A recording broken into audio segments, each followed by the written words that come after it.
there, welcome back to Ruth and Ruby. My name is Jackie, and this is episode 3 of 12 Months of Christmas.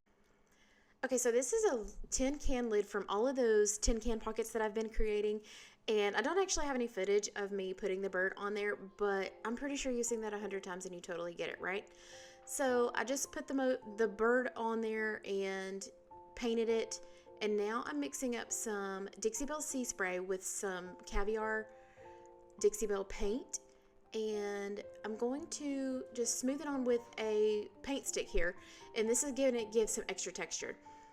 And because I really just want multiple layers on this. Also, I just want you to know, I took 100 grit sandpaper and sanded the edge of this can lid. That way it is not sharp. So you can see here, I'm just going in there and I'm tapping. And that's going to put some peaks on this, it's kind of a pasty type substance. So it's going to create the peaks there, which is going, when that dries and then we paint over it and then just dress back, it's going to give that beautiful texture. So now I'm going in on top of that with some DIY White Swan. So on this one particular project, I have actually used all three paint brands that I sell. And I have been getting a lot of questions about this saying, well, which one do you like best? Or do you find that they are competing with one another? And the answer is absolutely not, because I truly, truly love all three paint brands, and they all have their place and their specific uses and purposes. This one, for example, DIY White Swan, you see how beautifully this is wet distressing. It is absolutely my favorite for this kind of project, this kind of application, because it wipes back off so smoothly and so easily. So I'm taking that wipe and just going back over all of that texture, and it's bringing that black back, and it's going to make it look just really old and crusty.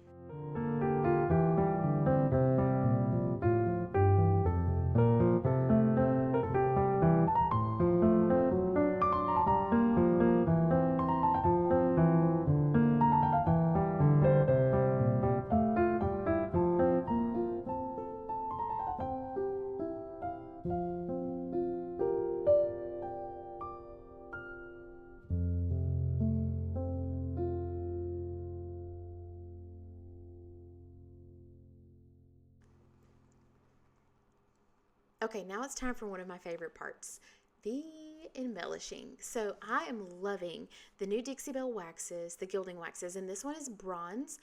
And I'm taking my finger, dabbing it in as you see, and just lightly going over all of the, little nooks and crannies on top, like just the little crevices, because I don't want this to go down in those. I want it to rest on top. So that's why I'm using my finger. You could also use a brush and just lightly brush it across the top, but I really just like to use my finger. I feel like that gives me a little bit better control. So just kind of highlighting those top pieces, like I said. Having trouble with that lid there, huh? So I'm going to just continue to layer, like I said before.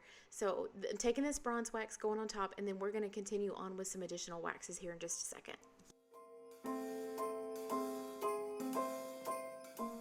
Okay, now it's time for some black wax, and I want to take this one and go around the design. So that way, because it's going to kind of make that little bird pop off of the lid a little bit more. So I'm going around the edge and darkening that up just a little bit. Okay, I know this looks like I'm making it totally black again, but just hang with me, because remember, we're building layer upon layer here.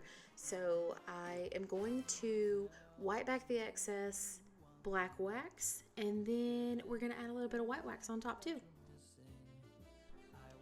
Okay, you guys, I would totally be lying if I said this was absolutely according to plan, because it wasn't. I really did not know what I was doing with this, what the end result was going to look like. I really just didn't have an exact vision in my head, so I really just kept playing with all of my waxes and paints to get the desired look until I was happy with it.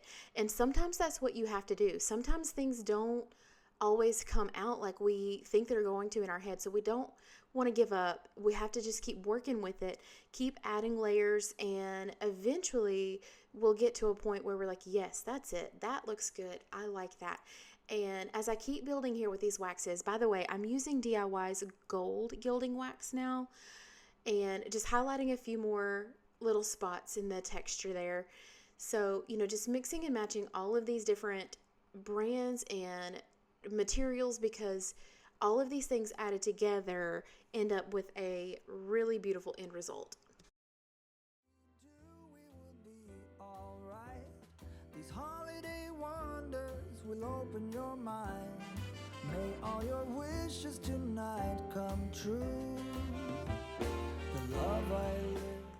Okay, after all of that, I still felt like it was just a little bit too dark, a little bit too gray, because, I mean, after all, it is a Christmas ornament. We don't want it to be, you know, too gothic. So I go back over with a little bit more white swan, and I just very lightly dry brush. And that is when I'm like, yes, we have finally made it, and this is good stuff. If you hate it, you can let me know that in the comments below too. Just be nice. And I'm taking some flower sackcloth here because I want that to be my hanger and my little embellishment. So I'm taking the crocodile tool. You guys have seen me use this in the tin can videos, and watch, like butter. Pops right through that tin can lid, gives me a nice hole, and I feed the flower sackcloth, say that 3 times fast, cloth through that hole to get my hanger. And I just take this little strip here, and I'm cutting off the, you know, the hemmed edge because I want it to be frayed. And so I'm seeing here, like, you know, what size I want it to be. So I realize here that I like that. That looks good. I think it's large enough. I don't want it to be too large, but I do want it to be kind of substantial. So I'm going to just loop it over. There we go. And then pinch it up in the center. Perfect.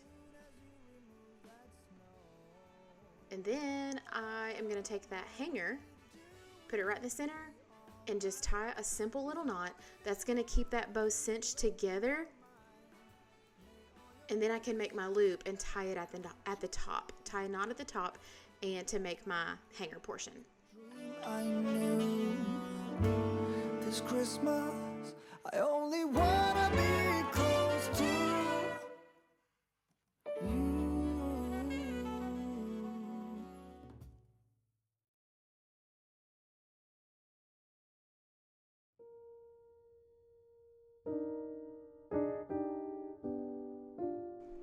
Okay, next I'm going to use the lock and key mold, and we're going to make another Christmas ornament, but this one is going to be a little bit different, like not something that you would typically see for Christmas. So I hope that you think it's pretty cool and interesting, and that you might want to recreate it. But I'm using my air dry clay from IOD to make this little lock mold, and I'm going to glue it on this little scrap piece of wood here. These were actually left over from some Christmas ornaments that I made when Santa Claus came to the shop, and we put names on them. But later on, you're going to see I make that even easier with our brand new letterpress stamp from IOD. Alright, now it's time to give this one a coat of paint. So I'm using White Swan again for this one. Okay, I want to introduce you to the patina paint iron. This is the color iron. I'm going to use this to make this clay look like rusty, crusty metal. So I am applying 1 coat of the patina paint here, and I'm going to let that dry. Then I'm going to go over it again with a 2nd coat, and when that coat is wet, Oh, I forgot to show you. I made this little key out of the same lock and key mold, so it's just made out of clay. Painting that the same way with the iron patina paint, and once we add our second coat of paint, then we spray it with the patina spray. I'm using green here. We spray that on top of the wet paint, and then we just let it sit and let it do its thing, and you're gonna see how this turns to look like rust. All right, see there? Pretty cool, right? Now I'm just going to highlight a little bit of this with the copper patina from DIY Paint. This is called Pennies from Heaven.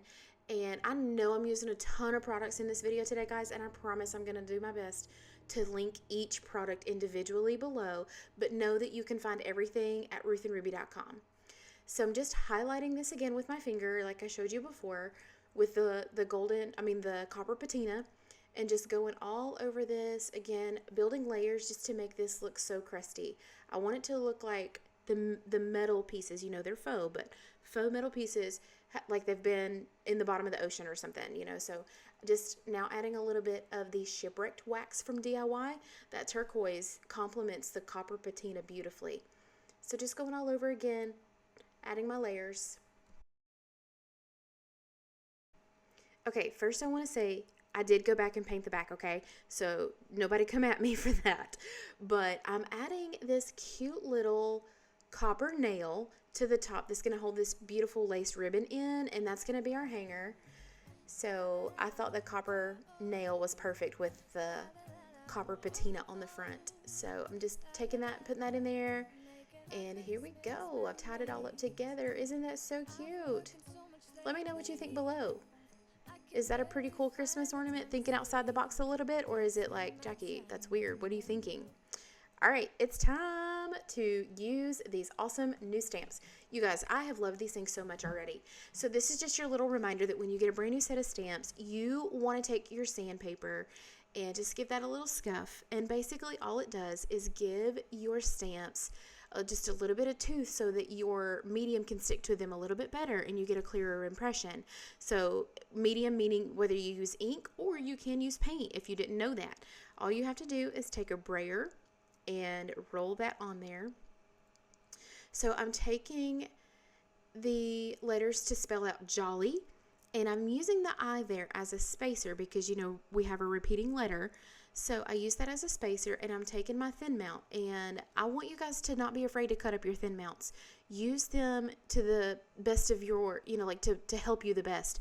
So cut them to whatever size. So I cut one to the size of this ornament, and I'm reapplying my red ink that's called tomato, or we can just be real and say tomato. Reapplying that in my stamp pad. Now listen, I know it looks like I'm squeezing really hard here, but I'm not. I'm actually using that to press it down into the pad just a little bit, and this application is going to last, I don't know, several uses. I usually only reapply ink every few weeks, so those bottles of ink last you forever. Alrighty. Now listen, I did not get perfect there. You see my L is a little bit wonky. I should have paid a little bit closer attention to make sure that was straight, but I don't know. I was having an off day, I suppose, but I'm going to take that letter and just place it individually to make that second L. And voila, we've got our cute little ornament. So these are really, really cute to spell out names too, which is what I did back at Christmas, and we sold quite a few of those during our Santa visit. So I'm loving this red and white baker's twine for this project, and I'm going to take a little bit more. And I want to show you right here how I just wrap it around my fingers a few times. Right there, just like that. And then I take it, pinch it together in the middle, and then I take the little tails, the open pieces, and I wrap around a couple of times, and then I take them and tie them together to make the knot. So I'm going to make sure that's evenly spaced, and I'm so sorry I get out of frame right here, but I just hold it with one finger and then tie those two together just like you're tying your shoes. So that way it creates that cute little bow. And then I like to take the center portion of the hanger, feed it right through there, and then I just pull it right there just like that to hold it in place. You can hot glue it if you want to, but this has worked very well for me, so I just skip that hot glue step and just put it like that, and there we are. Cute, right?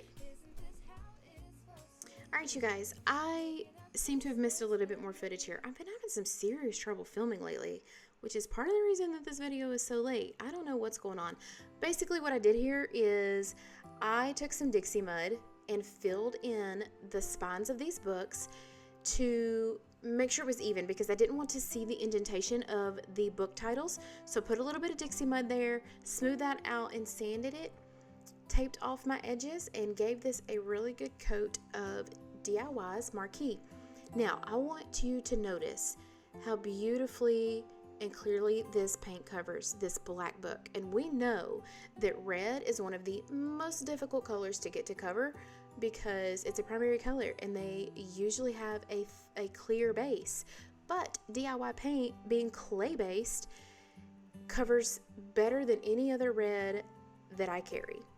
Also, want to point out here in just a minute, yes, I see the edges there, but I want you to know that yes, I did go back and touch those up.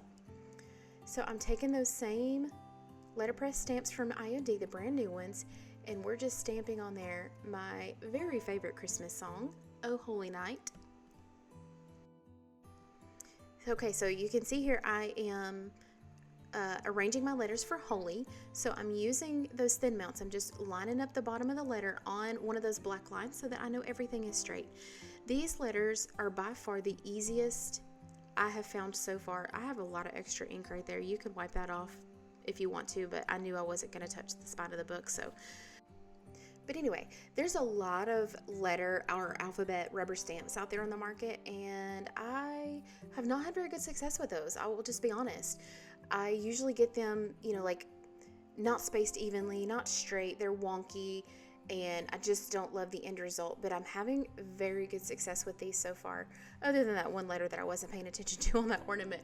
But you can see just by lining these up on the line how much easier it is to get everything straight, and you only have to do one actual stamp, whereas if you were using those alphabet stamps from like Hobby Lobby or whatever, then you have to do each letter individually because I don't really know how you could do a bunch of little blocks at the same time.